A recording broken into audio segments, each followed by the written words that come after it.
Welcome everyone to the Canadian Apprenticeship Forum's live web series, The Future of Apprenticeship in Canada.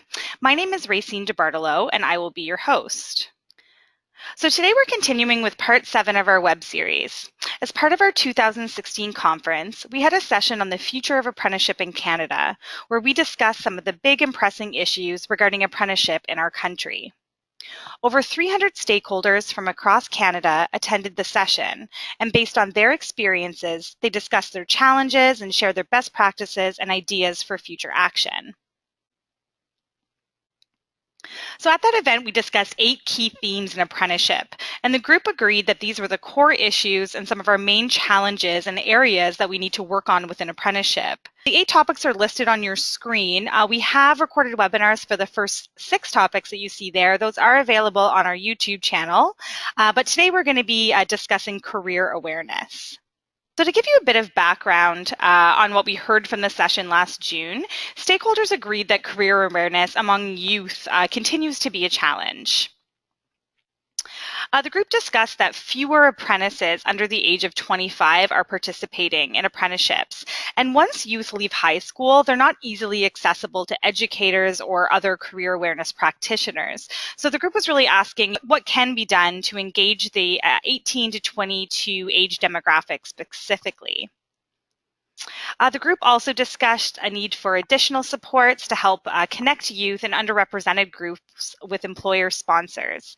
Young people, women, immigrants, and Aboriginal peoples tend to be underemployed in the labor force, and they struggle to find employers willing to sponsor them. They often lack the networks required to find work, but limited work experience and discrimination were also factors that were brought forward.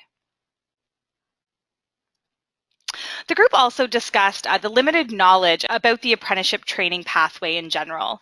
They discussed 2 main influencers to youth when it comes to them choosing a career pathway: educators and their parents. The group discussed common misperceptions of the trades. So for example, that trades jobs not being seen as good jobs, or that apprenticeship is only for students who don't do well in school. They stressed the importance of ensuring educators had the resources and were aware of the academic requirements to enter into the trades. The group discussed a need for more teachers and guidance counselors to learn about skilled trades and apprenticeship and promote it to their students. Educators may be underestimating how many youth are interested in these careers. According to a 2014 CAF survey, when educators were asked if their students would be interested in pursuing a skilled trades career, 45% said that less than 25% of their students are interested in these careers. In contrast, 42% of youth said that they would consider a career in the skilled trades.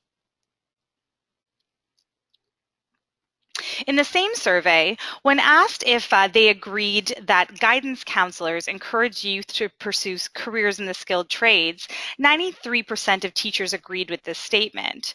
By contrast, only 13% of parents and 18% of youth agreed that guidance counselors were encouraging them to pursue skilled trades careers.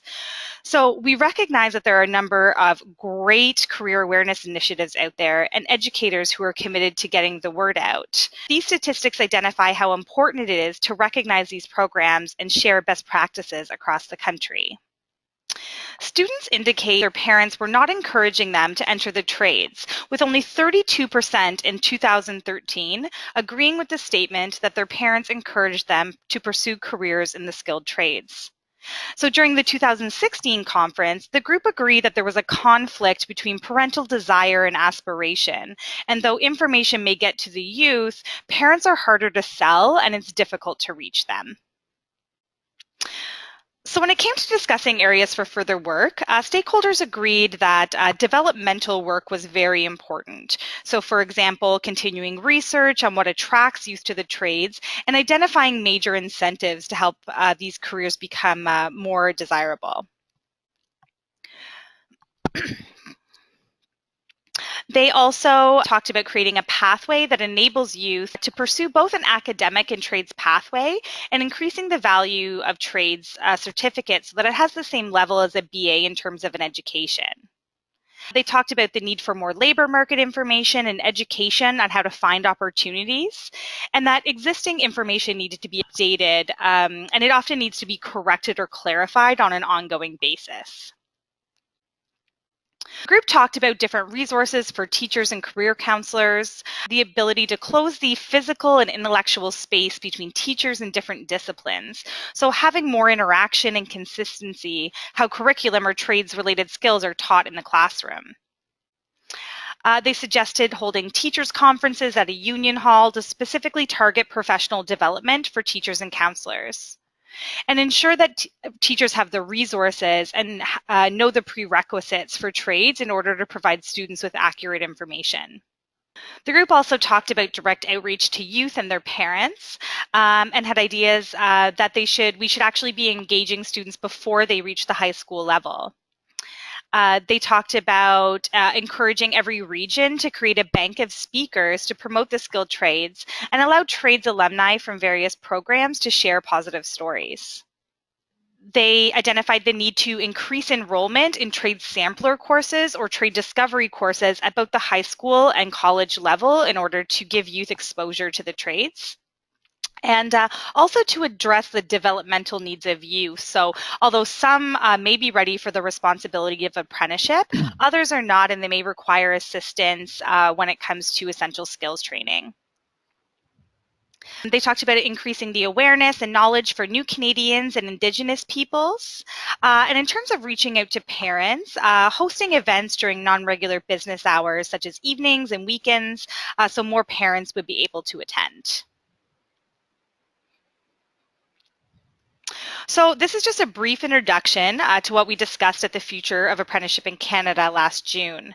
I'm very pleased to welcome Trent Soholt, who is joining us live today. Trent Soholt is the Executive Director of the Nova Scotia Construction Sector Council, a non-for-profit organization that partners with industry stakeholders to provide human resource solutions and labor market information for Nova Scotia's industrial, commercial, and institutional construction sector.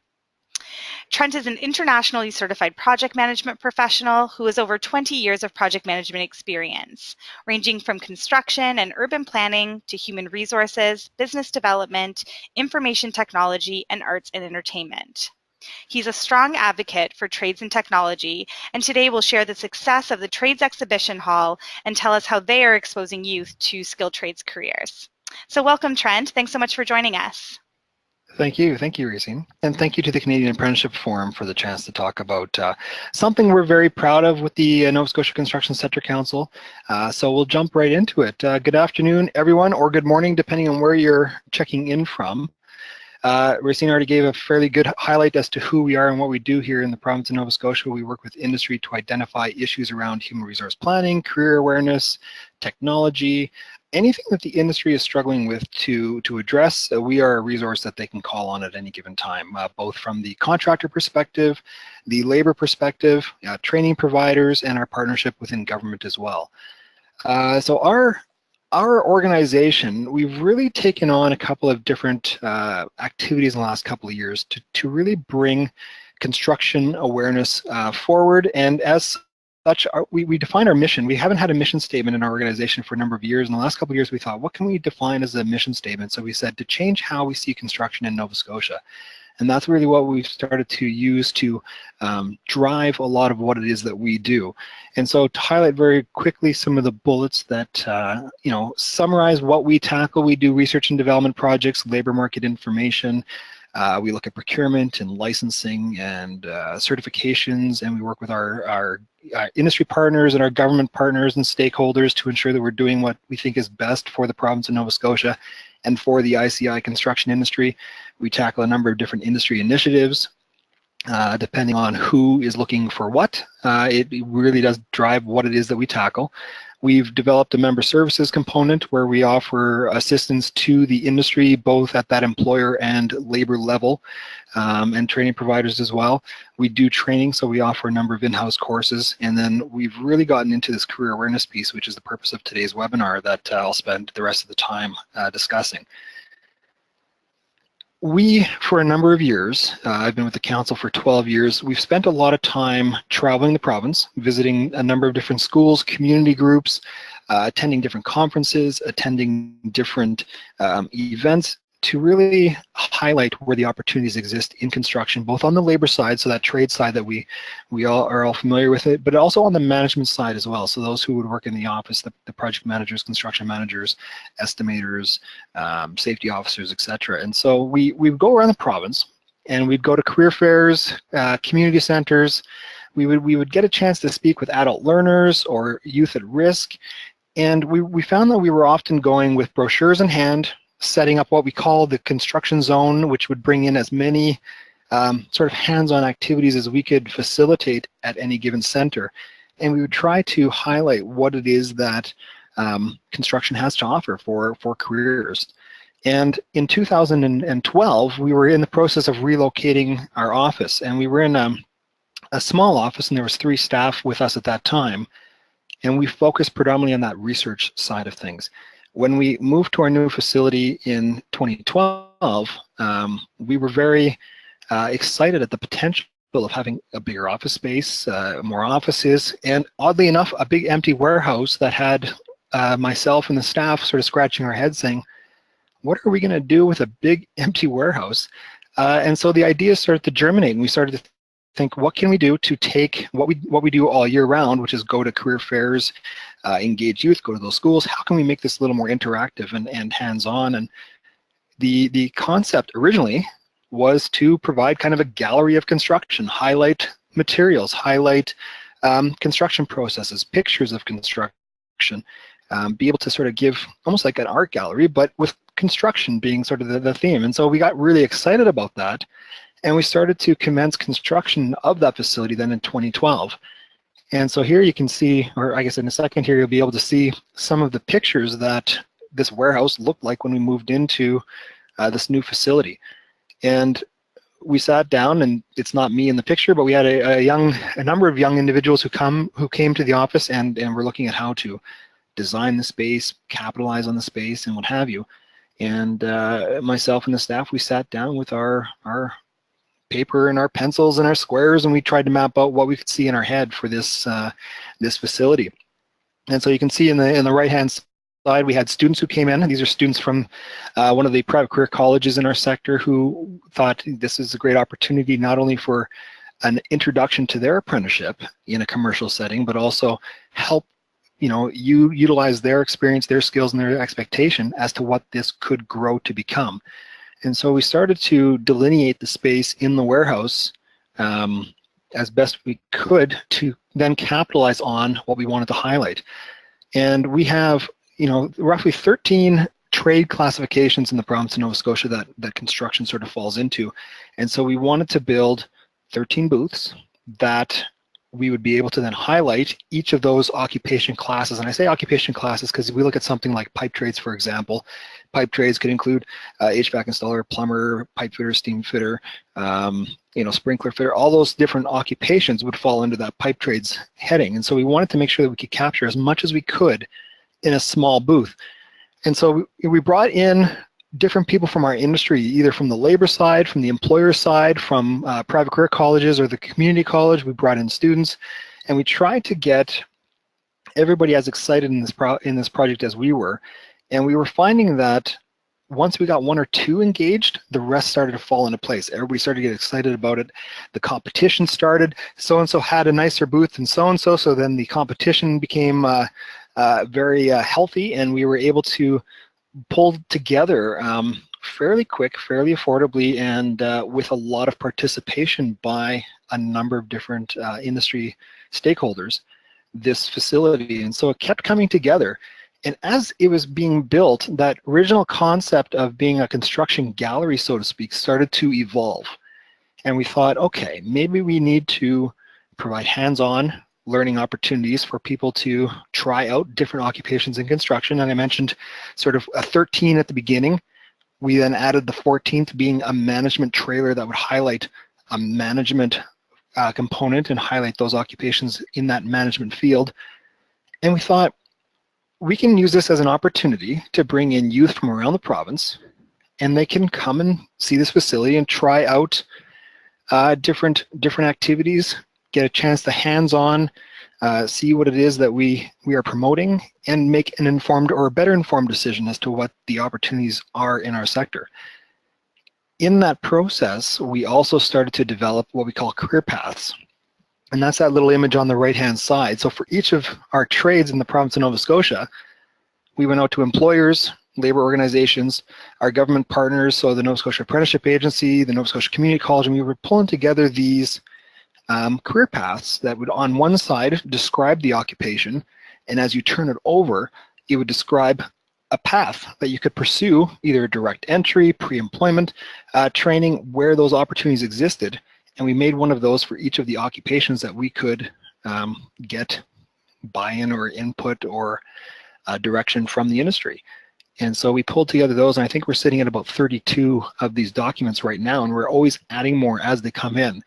And one of the big selling features of these career paths is the salary ranges we put on there that are typical for the province of Nova Scotia.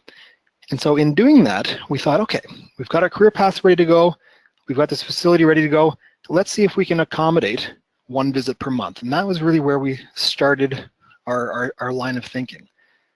So we approached the Nova Scotia Department of Labor and Advanced Education at the time, and we said we need some assistance to help pay for this idea. We're pulling it together, we're looking at different ways to do this. They were able to help us cover some of the costs of building the facility.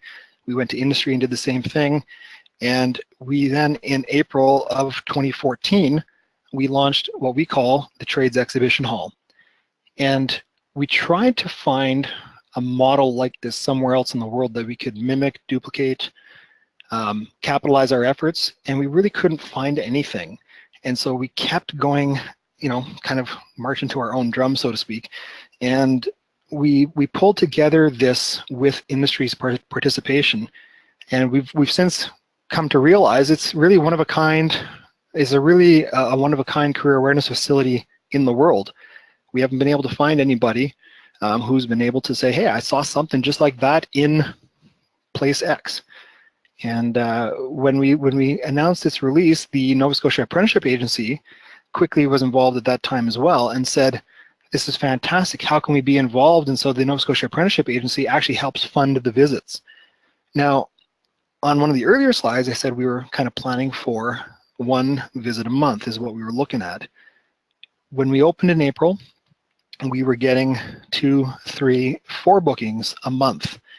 And we were, you know, able to accommodate a number of different visits from around the province, different groups, different community groups, different schools. And we thought, do we need to promote this? And if so, how? And within a couple of months, without any sort of active marketing or active promotion of it, we were getting booking requests unsolicited from schools all across the province, and largely driven by our partnerships with the Apprenticeship Agency, by the partnerships with industry, and by our partnerships with the Department of Labor and Advanced Education.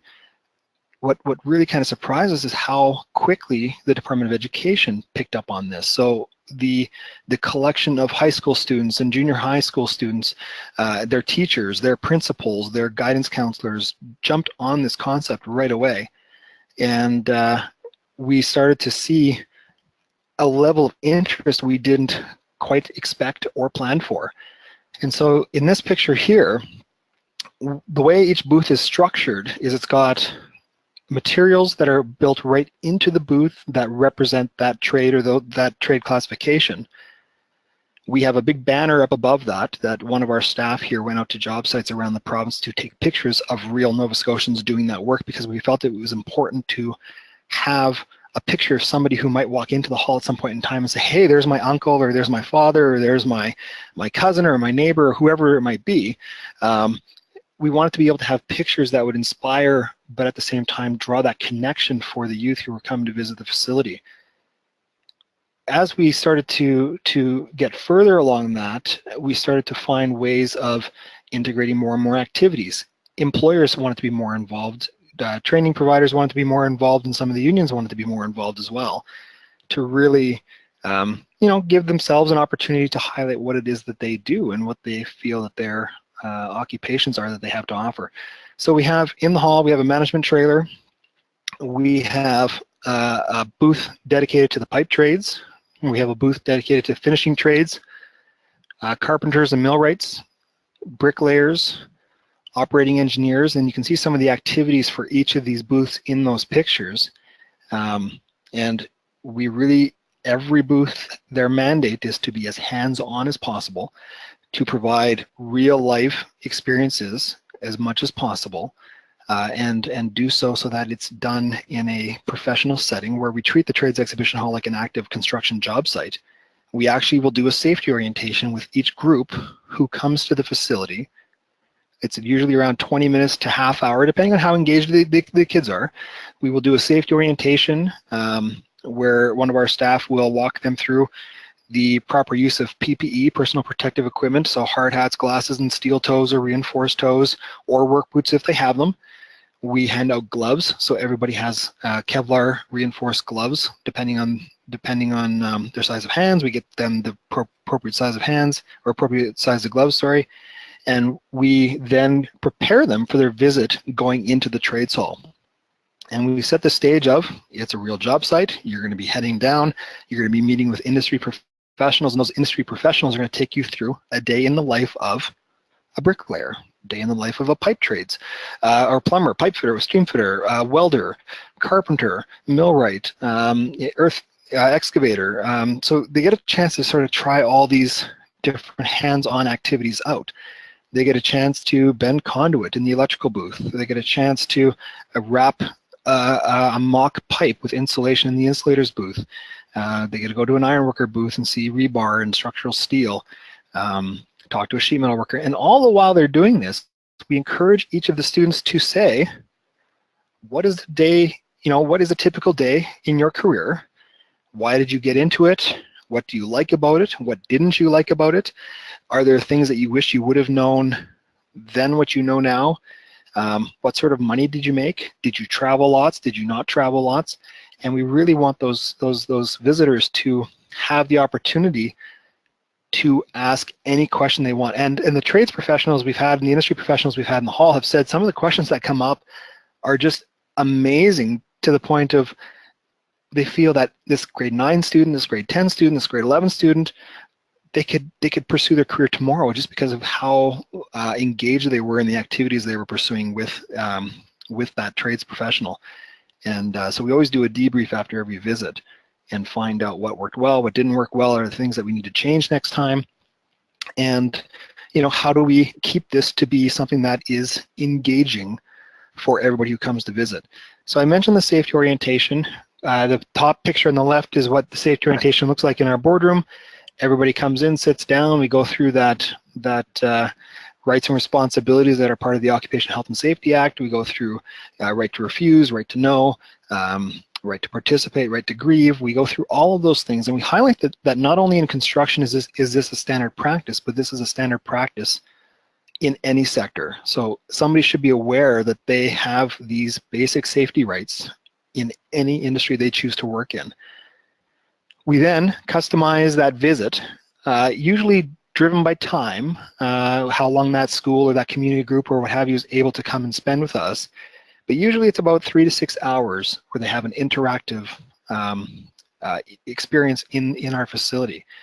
And so we set it up, and then we actually will assign them what booth they're going to start at. So they'll get a card that says you're going to be starting at the bricklayer booth or the ironworker booth or the pipe trades booth or what have you.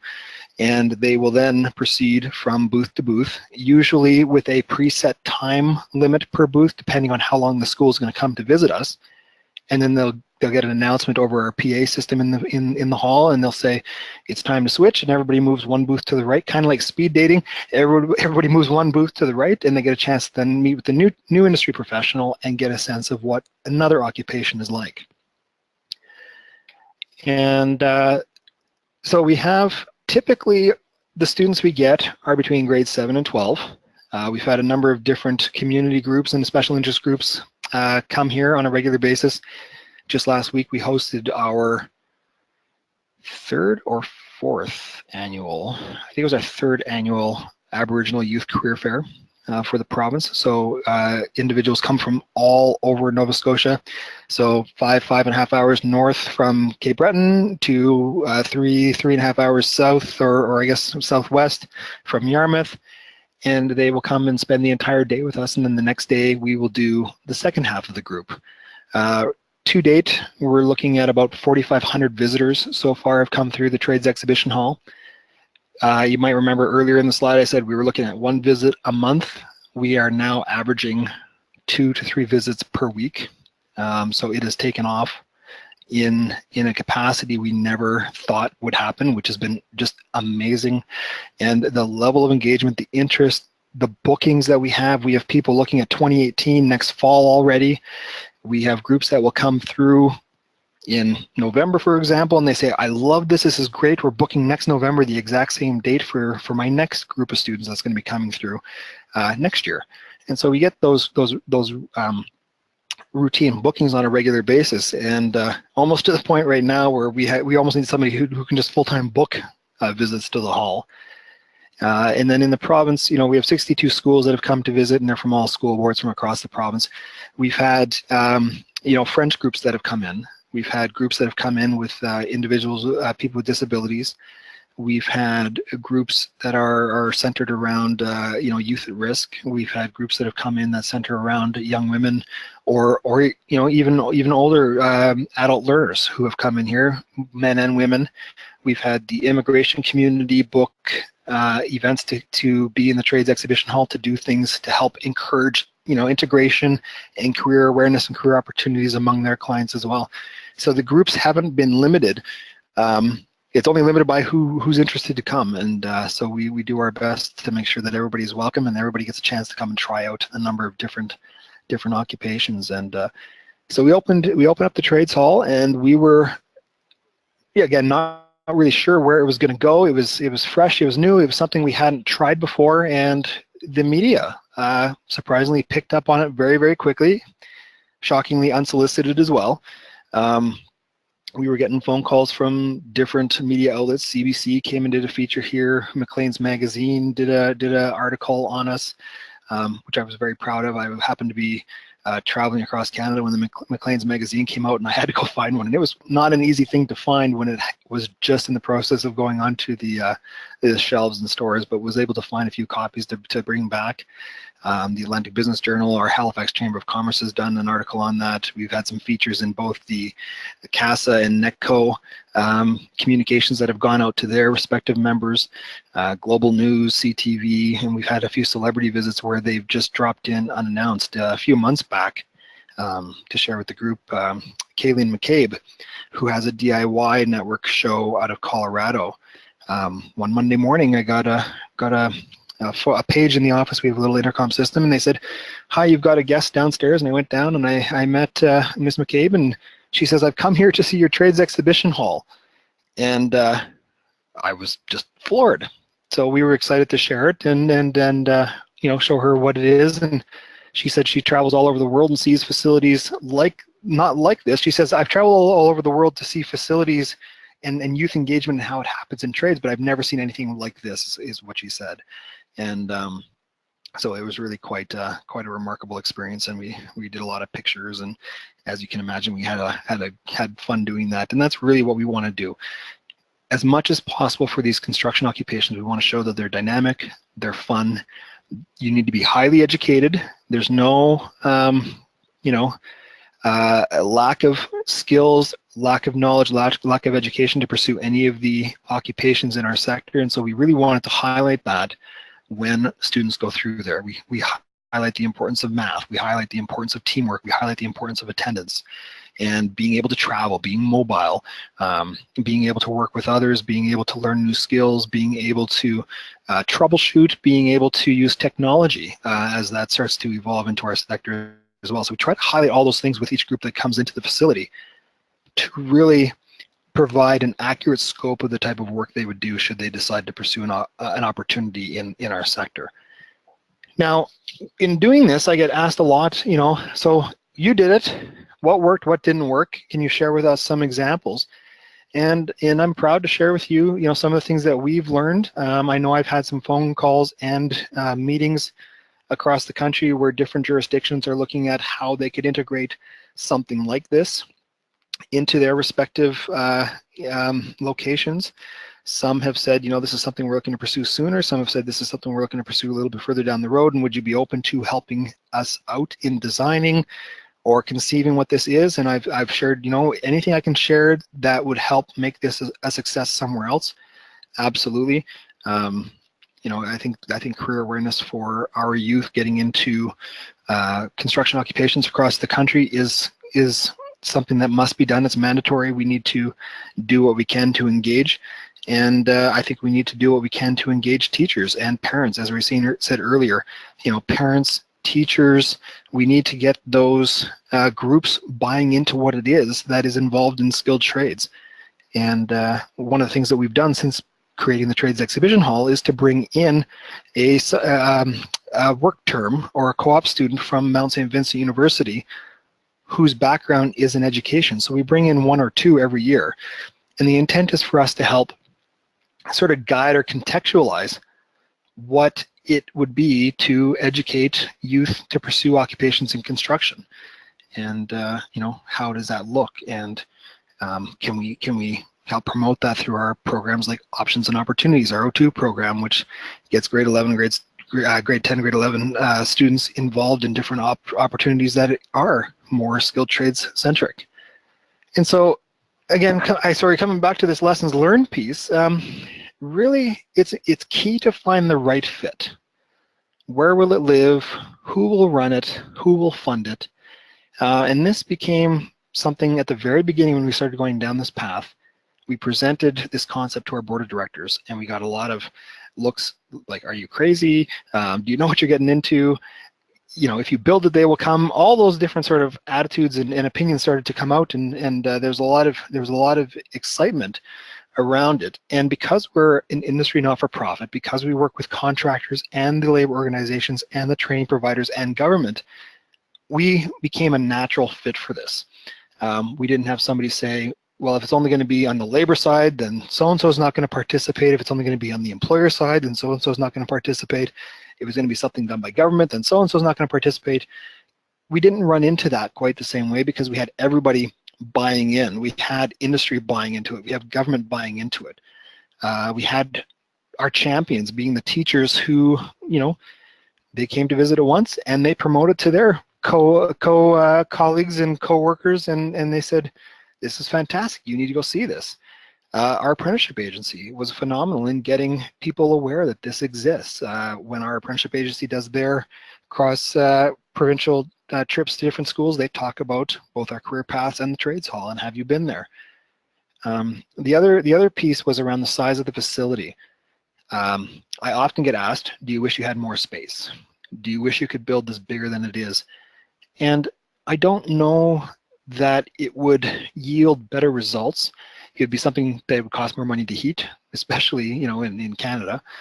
Something to be worried about is, of course, operational costs. It'd be something more to heat. You know, you have more space, you tend to fill more space.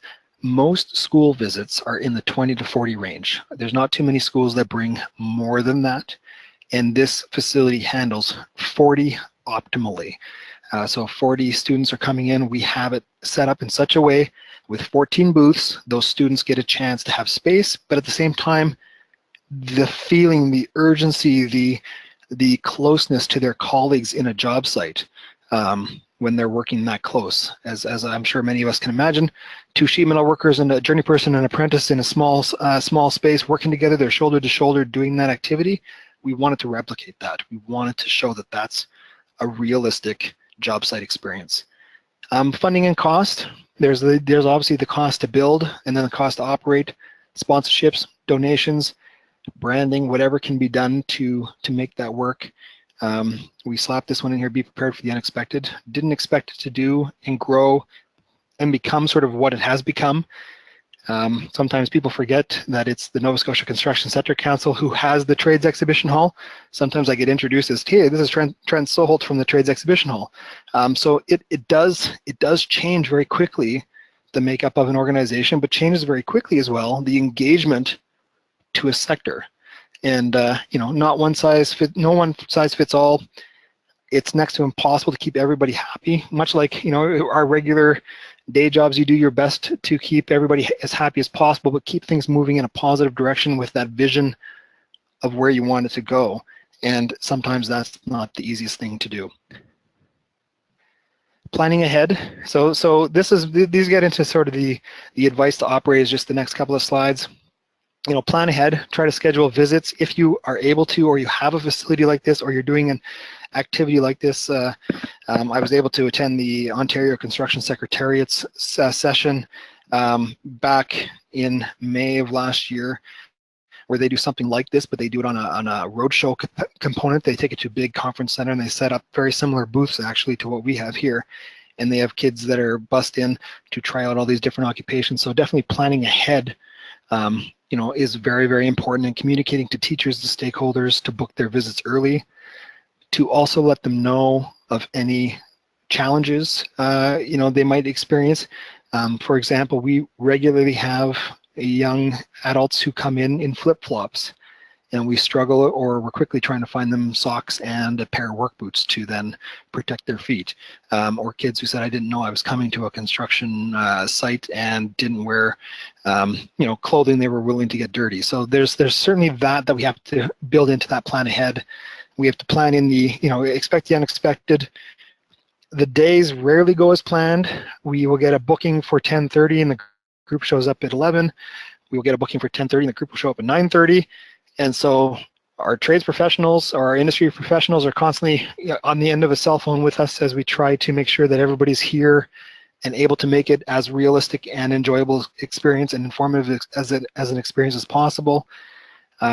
And then it's important to be able to improvise and have a plan B or plan C or plan D in case things don't go according to plan. Maybe an industry professional isn't able to make it that day for whatever reason, personal or otherwise. You get a phone call that says, oh, by the way, our bricklaying booth is going to be empty today. How do we adjust and make sure that we cover that so that the experience for the youth is still first and foremost paramount to the day. High interaction, high engagement. We do verbal and written feedback forms after every visit. One thing that we were surprised that we had to keep in mind was having snacks on hand, making sure that there was food available in case somebody's blood sugar goes low. Take photos, as many photos as possible. Of course, with visitors' permission, everything from the construction process right through to a school visit. Every group that comes through our facility has a picture taken of the entire group, and we post those in our reception. As you walk into our building, we have pictures of all the different groups that have come to visit. Nothing is more heartwarming than hearing from a young adult or a kid who walks in and says, hey, that's my older brother or my older sister, they were here. Or, you know, hey, I came last year with my math class, and I'm back here now with my options and opportunities group, and being able to draw that personal connection makes it real for a lot of visitors to our space. Resourcing, big component for us. Resourcing, hiring somebody to be responsible for the trades hall, everything from coordinating visits with teachers to trades professionals, paid and unpaid, and ensure the day runs smoothly, and adapt quickly and learn and grow. Safety, fundamental for us, making sure that everybody's got their proper personal protective equipment on. We've had some education and some growth with regards to dealing with different cultures, some growth with terminology, what to use, when not to use it, instructor and student interaction, being able to just adjust to the audience that's coming in, but not sacrifice any of the core needs of the sector and not sacrifice any of the messaging we're trying to share with the visitors. And then really, we want to keep it real, make it as legitimate as possible as to this is a real construction site and these are the type of occupations you would see there, and always checking back in with our industry stakeholders and our government stakeholders to say, here's where we are, here's what we're doing, has anything changed? And back that up with labor market information. We have the labor market information to identify, especially to a lot of the visitors, these are the occupations we know are going to be in demand in 5 years. These are the occupations, while maybe not in demand in the next couple of years, if you really want to be that, we can help direct you in the right path to ensure that you will have the greatest potential for success. So that's what we try to focus on, both as a sector council, but also through the Trades Exhibition Hall, is how do we make this as successful as possible for everybody who's coming to visit. So with that, I do want to thank everybody, and thank you for attending, and thank you to the Canadian Apprenticeship Forum. I hope it's provided some interesting insight into what we do here in Nova Scotia. some of the successes we've had, some of the challenges, and really this opportunity is seizable for every jurisdiction across the country. And I think things like this, both in construction, in other sectors, has the potential of changing that career awareness piece and building that level of engagement into each of our skilled trades and technology occupations that we talk about at every conference, every meeting, every report gives us recommendations for. So with that, thank you very much. So first I'd like to talk about some research and reports. There is some great apprenticeship analysis talking about perceptions of the skilled trades from educators' perspective, from a parent perspective, and from a youth perspective. Those are all available on our website. We also have this fantastic report, The Benefits of a Skilled Trades Career, Journey Person Perspectives and Experiences. And this is a great report to use if you're talking to youth. You can get some perspectives around salaries, about career progression. There's some really great information in there. Lastly, we also have the high school to apprenticeship transition, identifying and sharing best practices, which is also a very helpful document when talking to youth. I would encourage you to visit CAF's YouTube channel. We have some great videos on our careers and trades playlist. We've went across the country. We've interviewed apprentices and early career journey persons talking about their pathway and their challenges that they've encountered during their skilled trades careers. And these are great videos to use if you're talking to youth in classrooms, to promote on your social media channels. So please feel free to use them as much as you like. They are available there. We did just recently upload Jessica, who's a millwright industrial mechanic. Her video is fantastic. She's a great speaker, and we will have some new videos that we'll be uploading very shortly as well.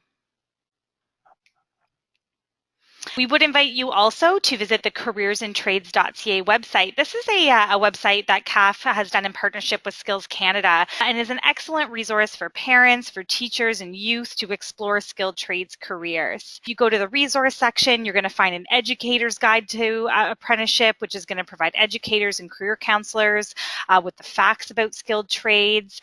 There's lesson plans. There's some great activities you can do with your students. So definitely encourage you to go check that out. We also have the apprenticeship guide, which is a great guide, a supplement guide that can be given to youth and their parents that will also provide information about the skilled trades pathway.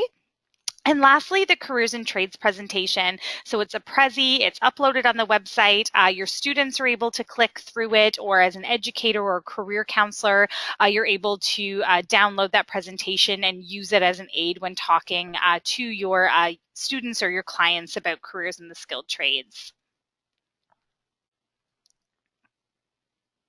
So I'd really like to invite you to visit the discussion forum on the CAF website following today's webinar. I know we have lots of comments coming in, and career awareness is obviously an extremely popular topic. There's also great programs across the country that are happening in schools, with industry, with labor, with equity groups, jurisdictions. And so we'd really like to hear what you're doing in your area and what are the best practices so we can really start sharing those across the country. Additionally, any resources, we can add them to our Skilled Trades Network and our Careers and Trades website so that we can really start creating a centralized hub of all these great programs across the country. Just before you go, I'd like to talk a little bit about some current projects and initiatives that CAF is working on. Canada Apprentices in Canada e-panel. It is an e-panel that collects insights, ideas, and feedback of apprentices using online surveys, helping to identify new ways to overcome training and workplace challenges. The first resort as a result of the e-panel is available now and provides insights as to apprentices' perceptions on learning and examinations.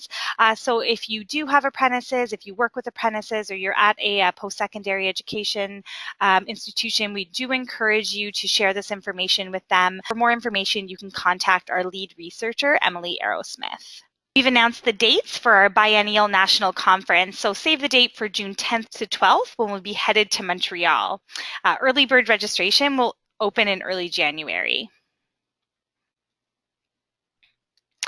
So the Canadian Apprenticeship Forum, we are a nonprofit organization that connects Canada's apprenticeship community. As a national voice, we influence pan-Canadian apprenticeship strategies through research, discussion, and collaboration, and promote apprenticeship as a valuable form of post-secondary education to youth, parents, and employers. I'd like to say a huge thanks to you again so much, Trent, for sharing all of this great information. I think the Trades Exhibition Hall is a super interesting project. You guys have seen great success, and we really appreciate you sharing that initiative with us. Thank you. Yeah, my pleasure. Connect with us on social media. Again, we encourage you to join the discussion forum and share your ideas about what's going on in your jurisdiction. And if you have any questions, please don't hesitate to email us at info@caf.fca.org.